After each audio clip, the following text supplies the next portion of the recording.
Sign Newman Enterprises back to me, or you will never see your family again. Hey, everybody. It's Allie, and welcome to our Y&R chat for Sunday, February 8th, 2026. I love how Nikki and Victoria and Adam are all like, Victor, I can't believe you would do something like this. This isn't like you. It's exactly like him. And in this instance, I love it. I do love the drama. And plus, apparently, Lily is completely playing along. Victor says she's in on it. Nothing to worry about. And also, apparently, don't bother worrying about any of the Newman children. Don't worry about them being kidnapped in retaliation, because Victor's security team is on it. I don't know about you, but I am reassured. Completely. Oh, but by the way, Dom has been kidnapped, but that's secondary. Yeah, we're concerned, but we gotta get Newman Enterprises back. Oh. So, is Lily really in on this plan? Is she going along pretending to be kidnapped, posing for photos where she looks panicked?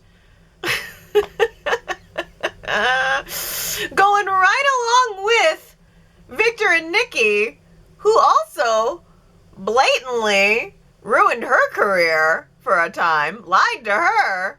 She's siding with Victor and Nikki over Cane and going along with them? I mean, what would her motive be? Seems like Lily would be the kind of person to just stay out of it. Say, I don't want any of this mess. But Victor is saying that she's in on it. But can we even believe him? Do we even know if that's true? He could just be saying that she's going along with the plan. I mean, he has been known to kidnap before. She could actually be in danger for all we know.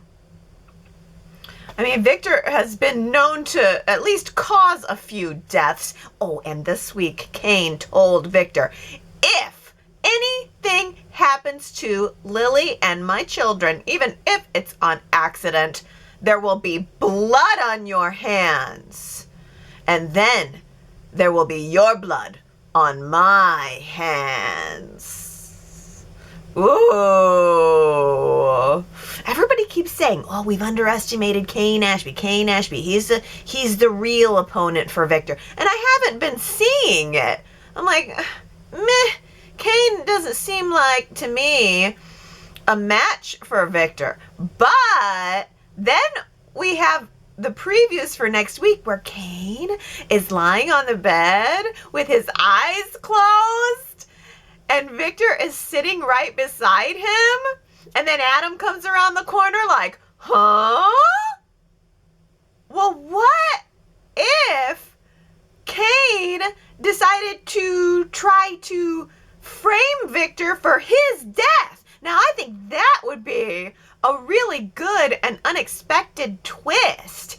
If now Victor's got to cover up Cane's murder, even if he didn't really do it, but Cane's just making it look like he's been murdered to frame Victor?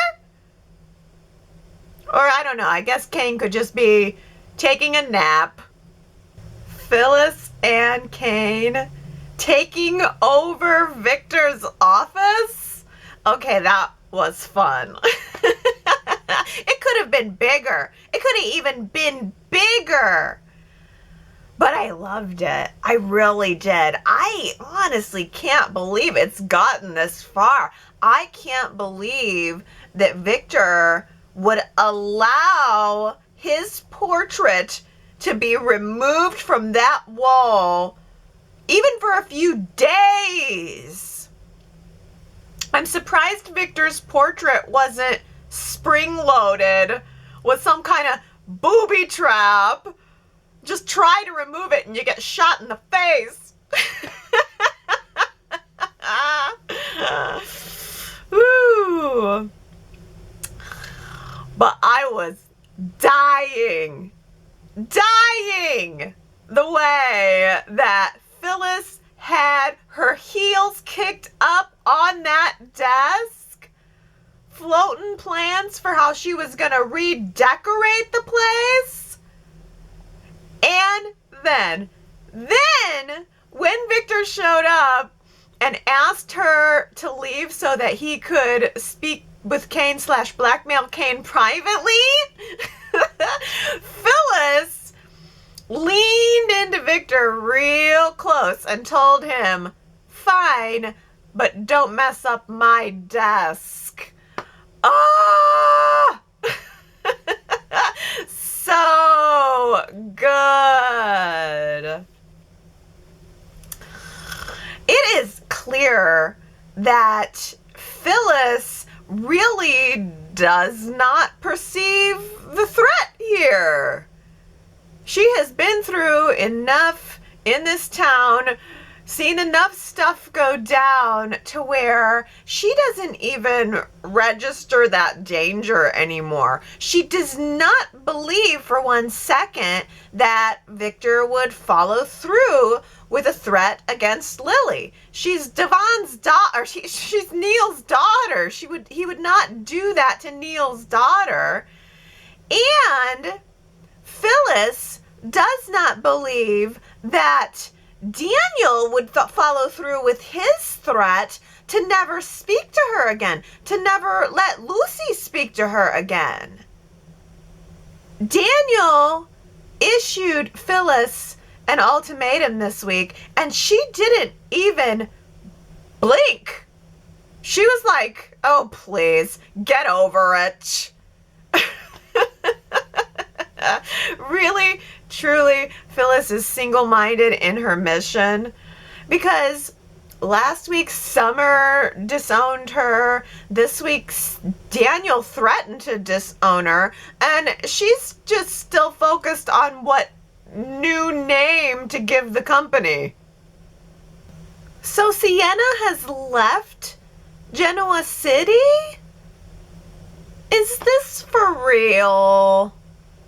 Because I searched around and I cannot find any confirmed and legit sources that say that she has officially left Y&R. I've seen some clickbait, but I even went out of my way to try to search on her social medias to see if she said anything, and I can't find it.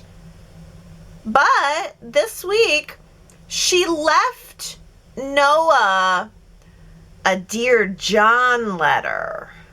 Ugh. It said, "I love you, but this is what I want. Don't try to follow me." Now, I'm a little disappointed, because if Sienna is actually gone, then I kind of feel like the character didn't really get a good fair shake. All right, I'll give you this. A lot of fans did not like her being paired with Noah because they played mother and son on Days of Our Lives for years. And I get that. In fact, I feel like that's the only good reason to not like her, to not be able to get into the story. But I'm also somebody who sees a ton of Y&R fan comments, and I've just been quietly shocked by how much this actress and this character has gotten dragged by the fans. I mean, everything about her, her age, her face, her hair, the way she dresses. I mean, Tamara Brown looks better than 99% of the population, and she gets called ugly online. It just makes no sense to me. I feel like Y&R fans were cruel. And I think it's because Y&R fans expect a certain aesthetic. And when a character doesn't fit the Y&R aesthetic, there's backlash. I think it's the same reason that Sally sticks out to a lot of fans. Sally looks different from the rest of the cast, and so she sticks out and it's easy to pick at her. Because I mean, like, at the end of the day, people always say they want different, but what they really want is same. It's a fact. Audra had this really long speech this week about how she grew up different. She dressed different. She talked different. And she felt different. But Audra also just so happens to be drop dead gorgeous. So she's accepted. Different is good if you're unworldly gorgeous. Sienna is not my favorite character, but I got a kick out of her 50 necklaces at a time style and her kind of streetwise attitude. I don't know, I feel like Y&R could have restyled her if that was such a problem for people. And if pairing her with Noah was such a problem for people, they could have paired her with someone else. I think a triangle with Tessa and Daniel would have been fresh and interesting. And who knows? I mean, maybe that's what'll happen in the future. Maybe she'll pop back up in LA next week for all I know, as Claire is investigating Audra. Because before Sienna left, she told Claire everything she knew about the gallery owner that Audra and Holden 86'd.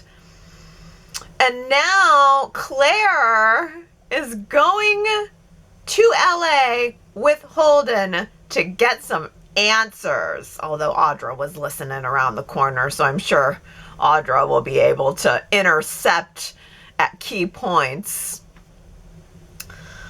Yeah, Claire's going to search out information on this guy who just disappeared.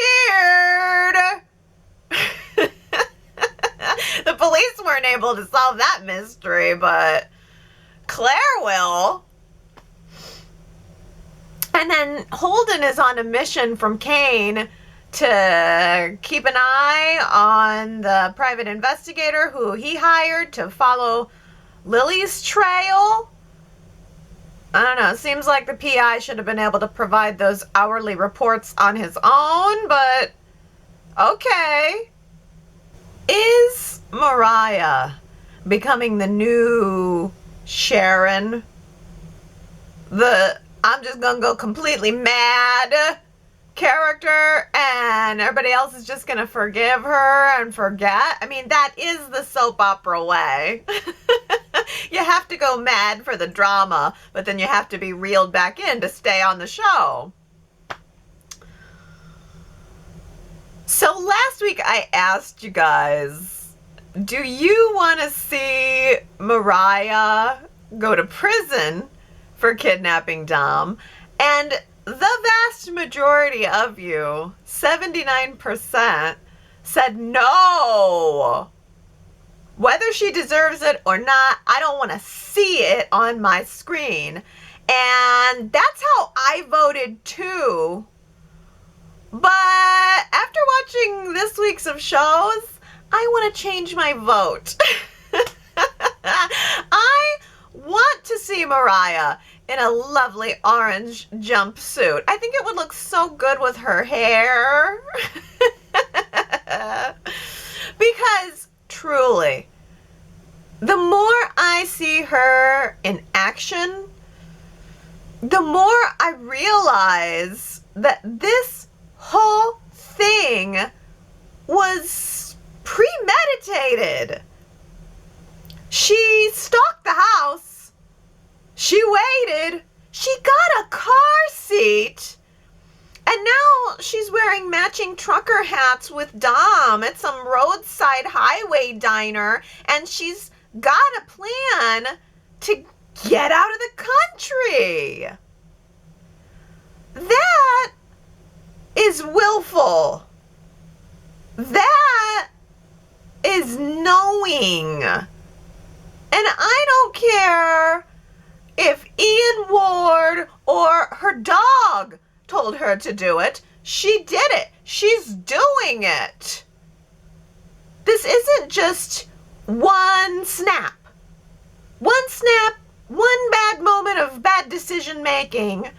And so I think that's a difference. Premeditated plan versus one snap moment. One snap moment, you can almost go, okay, well, she snapped. But all of the steps that have gone into planning this, Mariah is operating under an ongoing delusion. Just like lots of people who commit crimes and are in prison do. This is really no different. I mean, yeah, she needs therapy, absolutely, but she already tried getting inpatient therapy and it didn't work. So, I don't know, I feel like a few scenes behind bars could do her good. I think one of the reasons I'm changing my vote is because I'm all keyed up about baby snatching this week. Because I just released another one of Allie's Y&R retro recaps on my YouTubes. And this time we were talking about the Sheila Carter. And oh boy, there is a baby snatcher for you. She stole Lauren's baby, gave Lauren a baby that she bought on the black market, and then raised Lauren's baby, Scotty, as her own. Creepy, creepy, creep, creep. And then, when the walls started closing in on her, she kidnapped Lauren and her own mother, took them to a farmhouse, and tried to burn them alive. I'm telling you, you guys have got to go find my Sheila Carter retro recap. You have got to rehear that story because it is a doozy. And the worst/best part of it all is the fact that Sheila then went over to Bold and the Beautiful and then started wreaking havoc over there. I mean, I don't know. Sheila Carter is just one of the most notorious villains in all of daytime. Ian Ward, eat her dust. And so after having Sheila on my brain this week, I was glad to see Lauren alive and looking so well this week. Like, she had years of torture at the hands of that psycho, and I'm looking at her this week and she looks so fresh, albeit worried about her sister. But it kind of just circles back to Mariah in that it's almost like these wild and crazy stories are almost better in retrospect, because I feel like I would have been very angry watching all of the Sheila baby switching at the time it was airing, just as I'm very angry about watching the Mariah stuff now. And then yet you go back and look at it and it's a little more entertaining. Living through a kidnapping at the time in real time as the story is developing is terrible, but the fact of the matter is we'll get over it. I'll move on. I'll be loving Mariah again a year from now. But for now, I'm still mad. Last week, Abby's grief was so front and center in my mind, but I must admit, Devon was in the center of my mind this week. He was in my focus this week because Devon is doing what I think a lot of people would do in this situation. He's trying to stay calm. He's trying to stay positive, like, don't break, don't sleep, don't eat, don't even close your eyes, and maybe everything will be okay.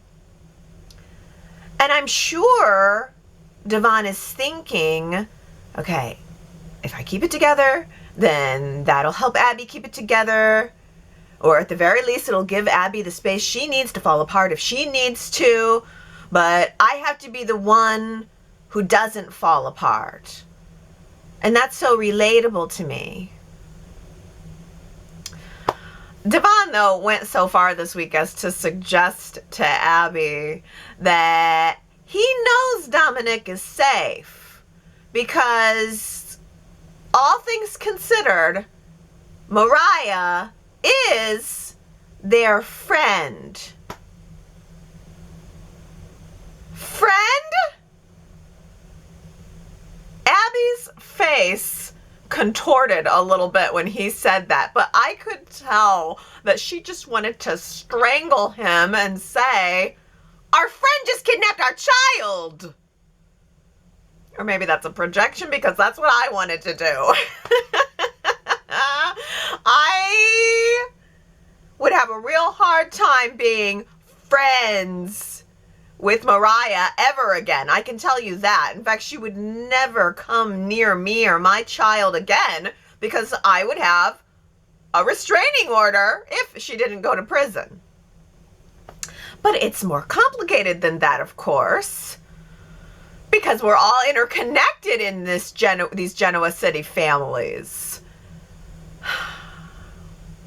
Sharon and Tessa were right there with Abby and Devon this week, trying to work out the hows and the whys of Mariah doing this. And I really have to give Sharon and Tessa credit because they put the pieces together very well that whatever happened with Pillow Man triggered something in Mariah, especially considering that Ian's last return and ultimately his death were related to her, that Ian's actions were related to her, and all of that just got unearthed. So Tessa and Sharon connected it to Ian, and that was very smart.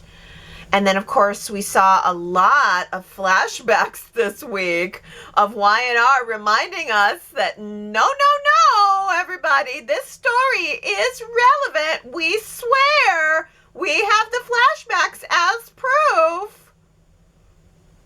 Well, look, nobody's questioning that the story is relevant.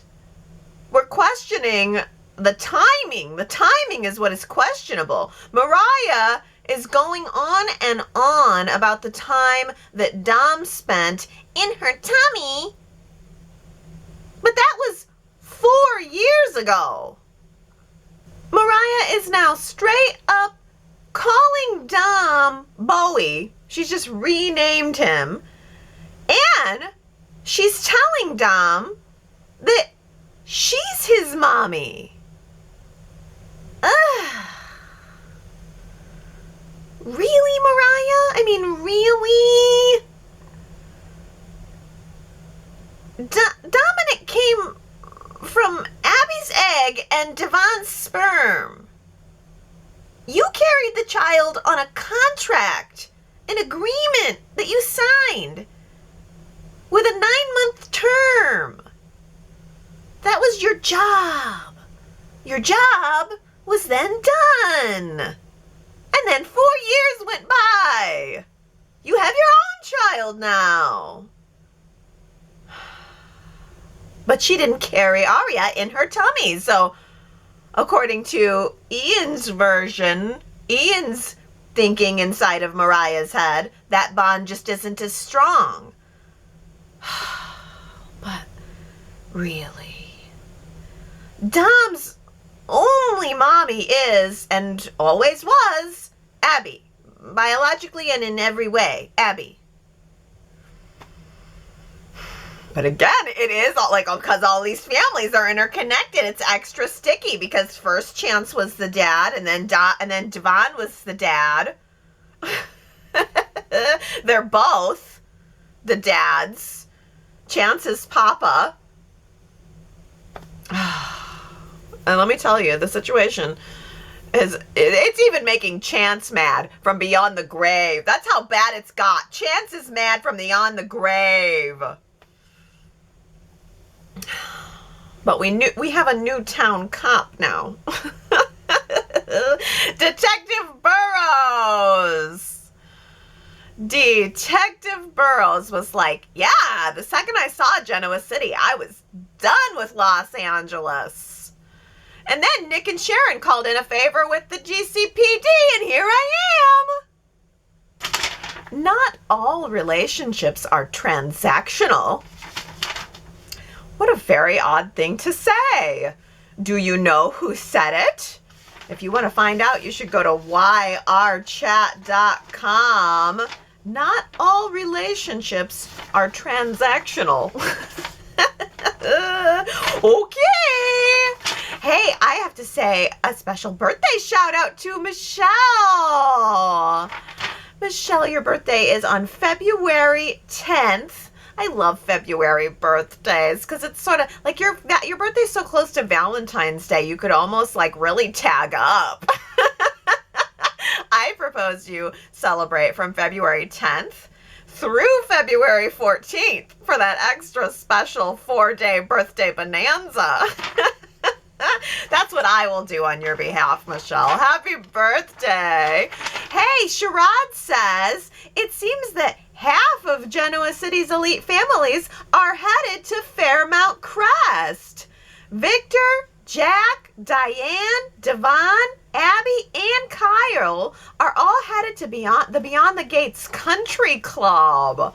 Ooh, yeah, this is very exciting. And if they got Victor and Jack, they're really pulling the heavy hitters to try to really force YNR fans to follow over to Beyond the Gates.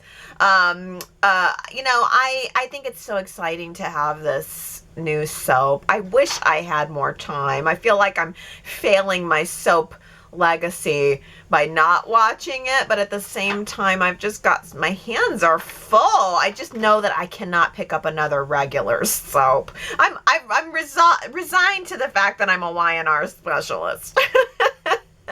Because I have loved Bold and the Beautiful over the years. I've loved some Days of Our Lives too. But at the end of the day, my goodness, YNR just really fills up my calendar. And that calendar's about to get more full. Gary says, Patty Williams is returning to YNR, played by the last Stacy Haydock. I gotta figure out how to pronounce her name. The one who dyed her rival Dr. Emily's hair straw blonde without a sink in the lock-up psycho ward and then switched places with her, taking over her identity. That drove me wild. Wild! Gary, did it drive you wild in a good way or a bad way? Because I actually really liked this. I really like Stacy specifically. I mean, the story, of course, was wild, but the actress is so good, and I think she's done really well over on Days, too. Isn't she playing Kristen DeMira? Am I wrong? She's got like a major role on Days of Our Lives, and she is so good. And I remember liking her as Emily too, because I liked the stable version that she played, and I really liked her with Jack. So this is very exciting. I'm going to be working on putting together a little Who is Patty Williams video because I want to refresh my own memory over that. I think this is going to be really good, and it's going to have really interesting implications, because if Patty Williams is back on the loose, Jack is in trouble. Well, hey, Connie says, I'm ticked off about the lame backstory they gave Audra. Audra has abandonment issues that go way beyond a latchkey kid with two parents working all hours of the day, no adult supervision, or being left home alone too often. Audra's lashing out impulse goes way beyond having a tough day at school, dealing with mean girl bullies. Just like Victor or Claire, Audra is clearly a survivor of a troubled childhood. Claire was raised by a crazy aunt, and Victor grew up as an orphan with understandable anger issues. This poor side of town cliche is lame, and her backstory needs improvement. Yeah, Naomi says, I agree, Connie. As an adult, she should have been able to sort all that out and realize how much she has had all along. Brains, beauty, and great survival instincts. Also, I like her less now that I've learned she stole stuff as a kid.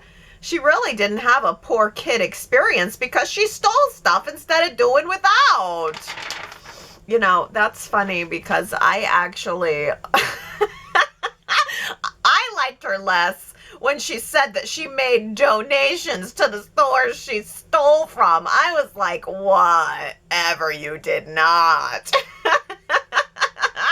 That is laying it on too thick.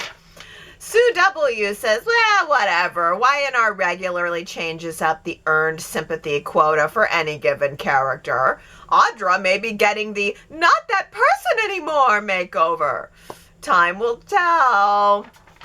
You know, it's like they were doing Audra's story of woe, childhood woe. At the same time, Sienna was talking about how, you know, she prefers the gritty streets of LA and how she, you know, lives. She doesn't live this lavish lifestyle. And then, of course, she bonded that with Claire, who also didn't have the rich upbringing. Every single holiday we have to hear about Sally's childhood of misfortune. It definitely feels like Y&R is feeling the need to build up their, what did you call it, Connie? The poor side of town.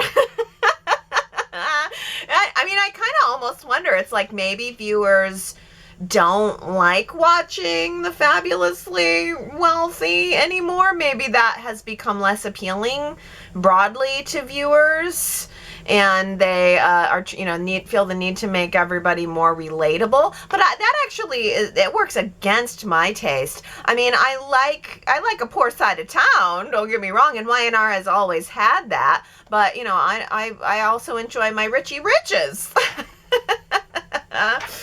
Yeah. It's interesting to wonder what exactly is prompting that. I don't know. Well, Naomi also says, I hope Sienna tells Claire to mind her own business. Sienna should be savvy enough to see Claire clearly. Claire is more calculating than what she seems. Well, no, Sienna definitely gave Claire everything she knew, which it also begs the question why. I thought that Sienna and Holden were close, and it seems like Sienna had an understanding that whatever Audra was in on, Holden was in on it too. So why would Sienna give ammunition to Claire that could potentially hurt Holden, even if it also hurts Audra? So yeah, that didn't make a whole lot of sense to me. And I also am kind of wondering what you guys are thinking about Sienna this week. Would you like to see Sienna return to Genoa City? That's our poll question for the week at yrchat.com. Would you like to see Sienna return to Genoa City? Well, leave me a comment and let me know your thoughts on that. Well, let's see. Russell says, what is wrong with Noah grilling his mother about Sienna's whereabouts when she already said she didn't know before he even tries to call Sienna? sort of childish. But watching his heartbreak as he read Sienna's Dear John letter was very sad. He did a great job with that quiet scene. Yeah, I appreciated Noah in that scene. I mean, do we feel passionate about keeping Noah around even if Sienna is not around anymore? I wonder, YNR fans. The other thing is, yeah, his accusations of Sharon were definitely like, whoa, where did that come from? I mean, it was clear that both Sharon and Nick had been sort of cautioning him about Sienna, so I guess it wasn't completely out of left field. But what I would have liked Sharon to say would have been, I would never do that to you, son, because I know what it feels like. That's what Nikki did to me.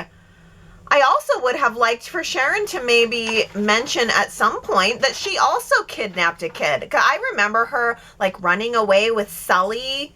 She had him first. And I remember her running away with him and like trying to kidnap him. So, I mean, Sharon's no stranger to the kidnapping game. It just feels like those are little threads that could easily be worked in just to throw the fans a bone of like, oh yeah, we know our history. But it does seem like a lot of the drama on screen is played only for today. And I can see the positives of that too. I mean, you cannot get stuck too much in the past of what the characters have done over the course of 50 years, or you'll never be able to really progress the character at all ever. But yeah, I mean, they don't really even mention things like that would be really clear and obvious connections. Ooh, Brent says, I can't wait until Cameron Kirsten shows up to help Sharon locate Mariah. Would that be crazy? If Cameron Kirsten came back to help Sharon through this? Ooh. Ryan says, seeing Sharon at the Chancellor Mansion felt like an alternate universe. But I always love to see characters in unusual settings that they might not always be at. It was a nice little surprise. Yeah, I totally agree with you there, Ryan, because last week, Sharon was at the athletic club, and that just blew my mind. So seeing Sharon at the Chancellor Mansion was a really nice surprise, too. Gary says, as reported by my phone, the one bright spot in the Dominic kidnapping story is that as Mariah gets vicious, Chancellor will return from heaven to act as Dominic's guardian angel. In life, Chance did not appear to especially give Dom a lot of time, so what better opportunity to make up for it now? This is the boost I have been needing in an otherwise nonsensical story, despite the dramatics. Run to the car, Dom! Run! I think you typed that wrong, though, Gary. It was supposed to be, Gary's phone says. That's the segment.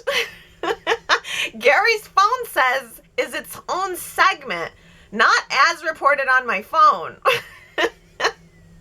I need you to keep that segment clarity, please.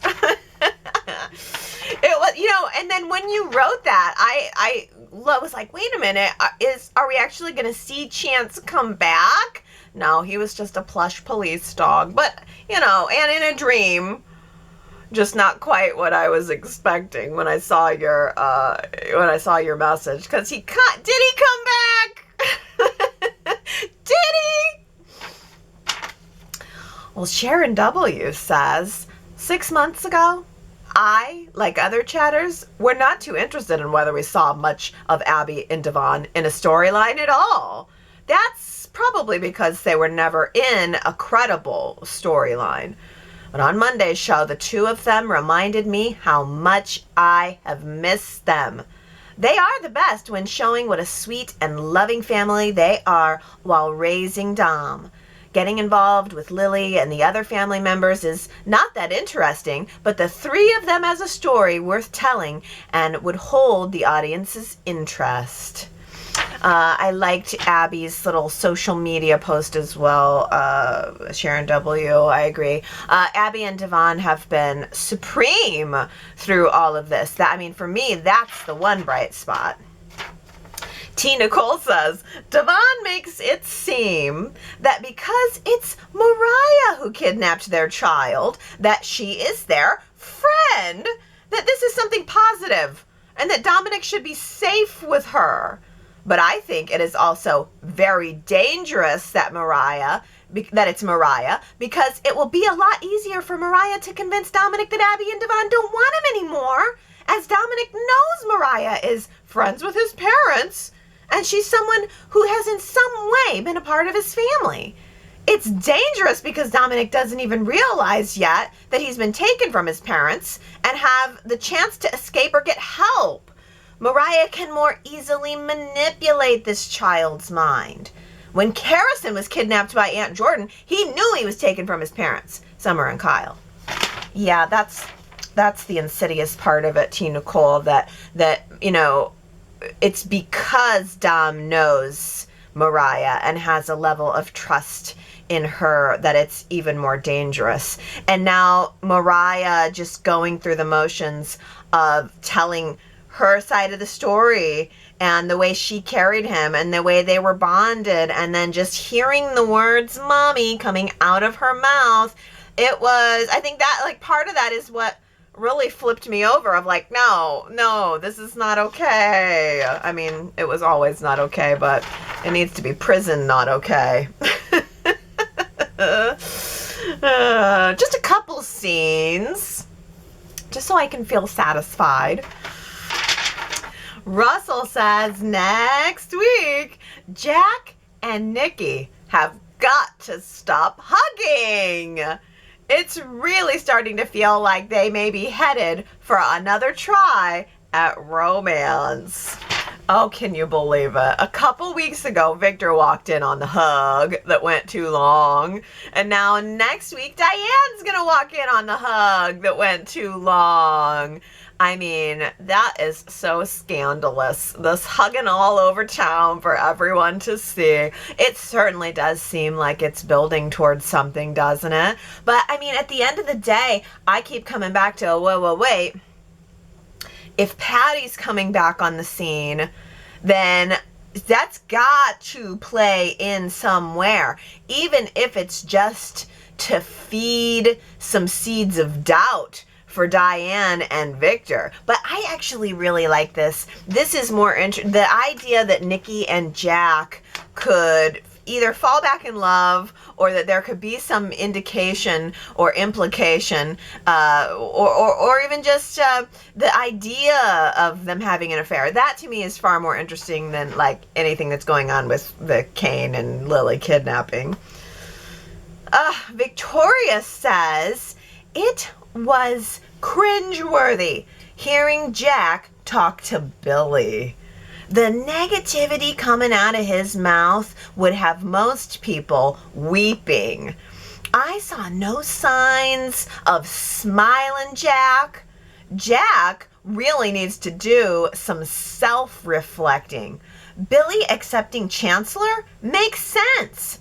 Jack doesn't have to buy Billy's reasons. Just ease up a bit. You know, the interesting thing, Victoria, too, is that, look, Newman Enterprises is gone. It's in Cane and Phyllis's hands. That's a fact. Somebody's going to have to run Chancellor Industries. Sorry it can't be your BFF, Nikki. Victor lost the company. So, would you rather Chancellor Industries be in the hands of Cane, or do you want to let Billy have a chance at it? I mean, it literally is like saying, I have no trust in you. And that's not to say that Jack does not have his reasons for distrusting Billy. I mean, everybody in the family has a lot of reasons to doubt Billy. But, I mean, I just keep thinking, why not?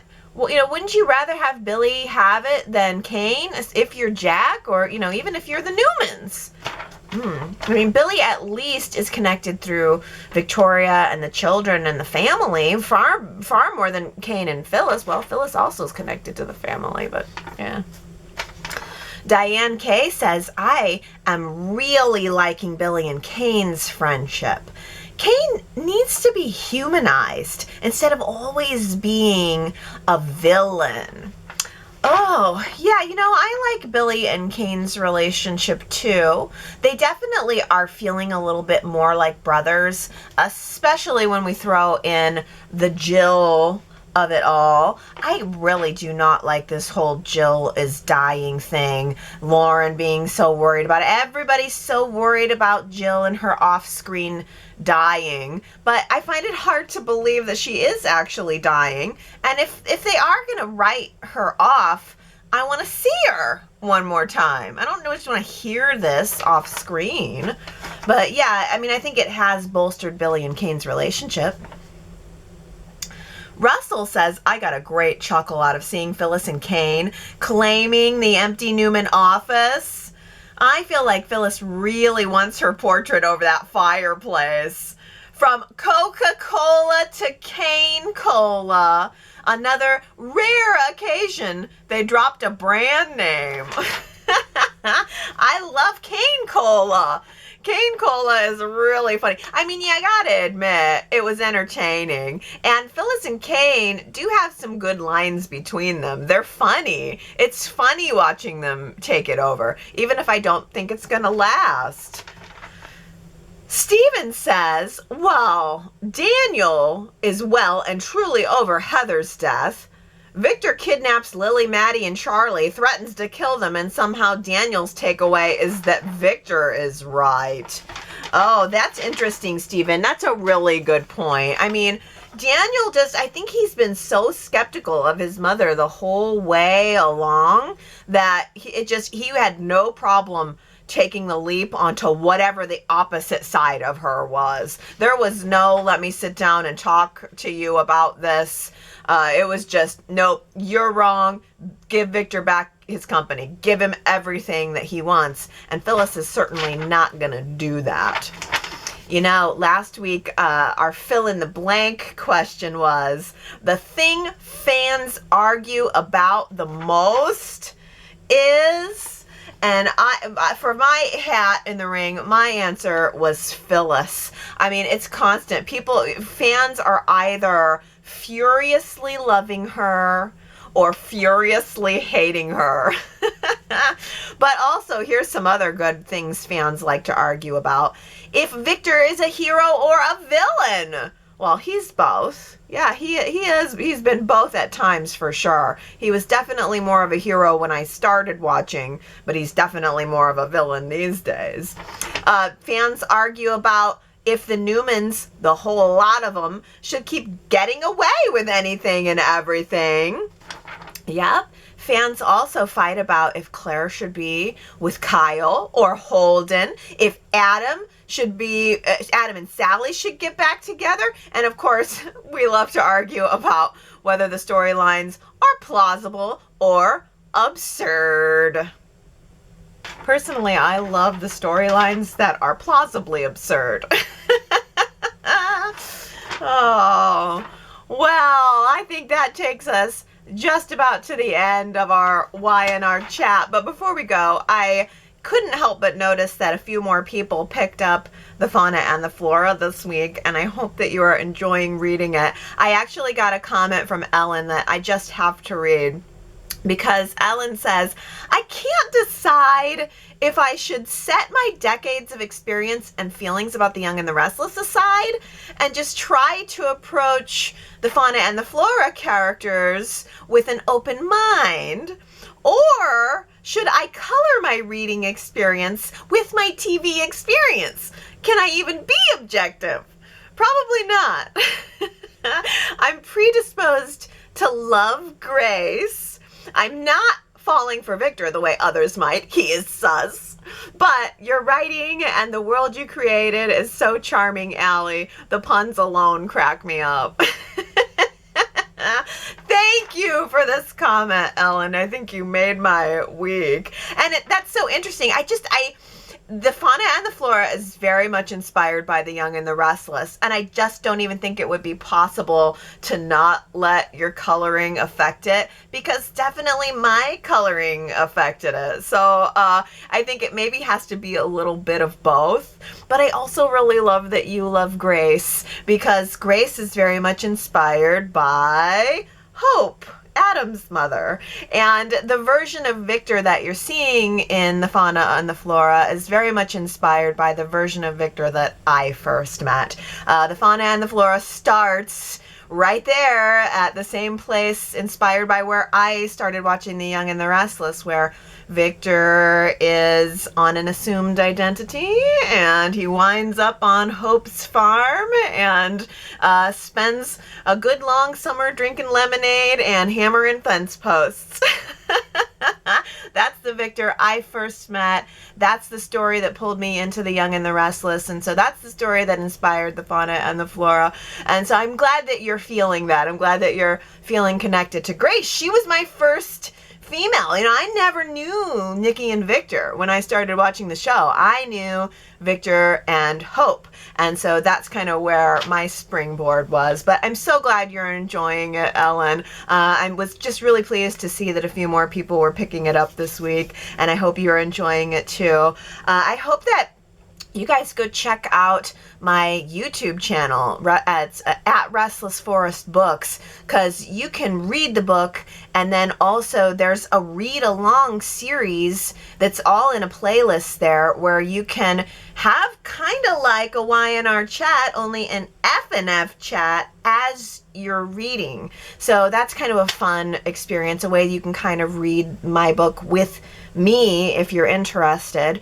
All that stuff is linkable from restlessforest.com. Of course, you can also get there from yrchat.com too, where I post weekly photos of the show, weekly polls, the quote, all kinds of good stuff there at yrchat.com. And of course, I will be back here in person next Sunday to chat about the whole week of shows all over again, as I have done for nearly 20 years now. I love you guys, and I hope you join me again next week. Have a good one. Bye.